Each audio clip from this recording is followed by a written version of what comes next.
শুভ সময়। আচার্য ডক্টর বেণীমাধব বড়ুয়া যখন ডিলিট উপাধি নিয়ে বঙ্গীয় সমাজে ফেরত আসলেন, তখন স্ব-সম্প্রদায় সমাজ এবং সদ্ধর্ম সংস্কারে তিনি ব্রতী হলেন।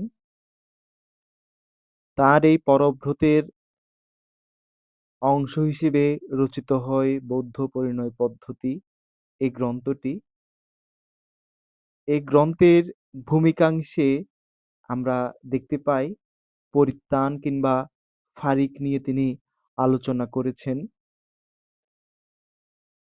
এই গ্রন্থ রচনার প্রায় শতবর্ষ পেরিয়ে গেলেও বঙ্গীয় বৌদ্ধ সমাজের অনেক বিদ্বান মনে করেন পরিত্রাণ পাঠ এবং শ্রবণের সাথে বৌদ্ধ সমাজের খুব যোগসূত্র নেই। অনেকে মনে করেন এই পরিত্রাণ পাঠ এবং শ্রবণ পরবর্তী সময়ের তন্ত্রযান মন্ত্রযান প্রসূত। কিন্তু আমরা theravādi প্রায় সকল দেশের বৌদ্ধ সংস্কৃতির মধ্যে পরিত্রাণ পাঠ এই বিষয়টি দেখি। কিন্তু বঙ্গীয় বৌদ্ধ সমাজে শত শত বছর ধরে এই পরিত্রাণ পাঠ প্রচলিত হলেও আসলে কোন সূত্রটি কোন গ্রন্থ থেকে কোন অংশ থেকে কোন নিকায় থেকে সংগৃহীত সেই সংক্রান্ত কোনো গ্রন্থ আমাদের মধ্যে ২০২২ সাল পর্যন্ত ছিল না। সুসংবাদ হচ্ছে কলিকাতার ডক্টর ভিকু রতনশ্রী মহোদয় সূত্র সংহিতা নামে একটি গ্রন্থ তিনি সম্পাদনা করেন। সেই গ্রন্থের মধ্যে তিনি প্রায় ৫০টি সূত্রের উৎপত্তি সহ তিনি সেখানে অন্বয় সহ তুলে ধরেছেন। এই গ্রন্থটির ভূমিকাংশে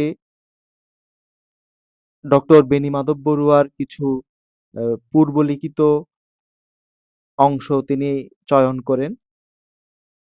সেই গ্রন্থটি বঙ্গীয় বৌদ্ধ সমাজ যদি হৃদয় দিয়ে অনুধাবন করার চেষ্টা করে তাহলে অনেকাংশেই বোঝা যাবে এ আমাদের প্রচলিত সূত্রসমূহ ঠিক পিটক সাহিত্যের কোন কোন অংশ থেকে চয়নকৃত এবং কোন প্রেক্ষাপটে আসলে এই সূত্রসমূহ পাঠ করা হয়েছিল।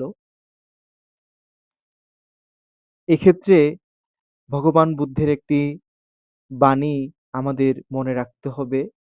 ভগবান বুদ্ধ বলছেন ইয়াবদেব অনাত্থায় ইয়াত্থাং বালস্য জায়তি, অর্থাৎ মূর্খগণের জ্ঞান তার অনর্থের কারণ হয়ে দাঁড়ায়।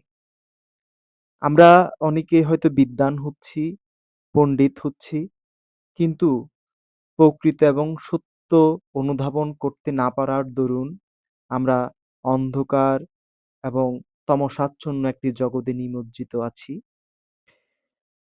এই গ্রন্থটির আমরা যদি অনুধাবন করার চেষ্টা করি তাহলে আমরা যেই বিষয়সমূহ নিয়ে প্রশ্ন তুলি, আপত্তি করি, এই আপত্তি অনেকাংশেই বিদূরিত হবে।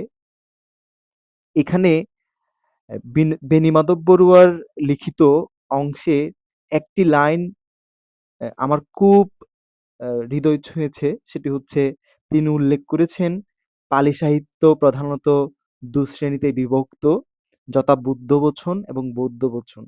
ঠিক এই পয়েন্টটাতে এসে আমাদের বঙ্গীয় বৌদ্ধ সমাজের বিদ্বানগণ, আলোচকগণ তাদের আলোচনাকে এ 4 ডাইমেনশনে দাঁড় করাতে পারেন না। কোনটি বুদ্ধের বচন এবং কোনটি বৌদ্ধ বচন এই ব্যবধানটি আমরা বুঝতে পারি না বলেই আমরা নির্বিচারে অনেক সময় সবকিছু গ্রহণ করি, নির্বিচারে সবকিছু বর্জন করি। এই গ্রন্থটি আমরা পাঠ করলে আমাদের অনেক সন্দেহ দূরীভূত হবে বলে আশা রাখি। আজ এই পর্যন্তই। এই গ্রন্থটি প্রকাশিত হয় ২০২২ খ্রিস্টাব্দে এবং গ্রন্থটি ভেনাস প্রিন্টার্স থেকে প্রকাশিত হয়েছে।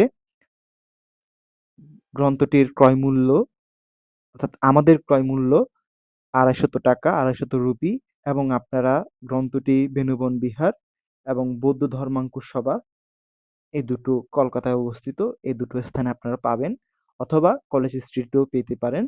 আপনারা অবশ্যই বইটি সংগ্রহ করবেন এবং আমাদের সমাজে প্রচলিত সূত্রসমূহ ঠিক কোন প্রেক্ষাপটে রচিত, সংগ্রহীত এবং চয়নকৃত এই বিষয়টি জানুন, অপরকে জানান। সকলেই পড়ুন। পৃথিবী বইয়ের হোক।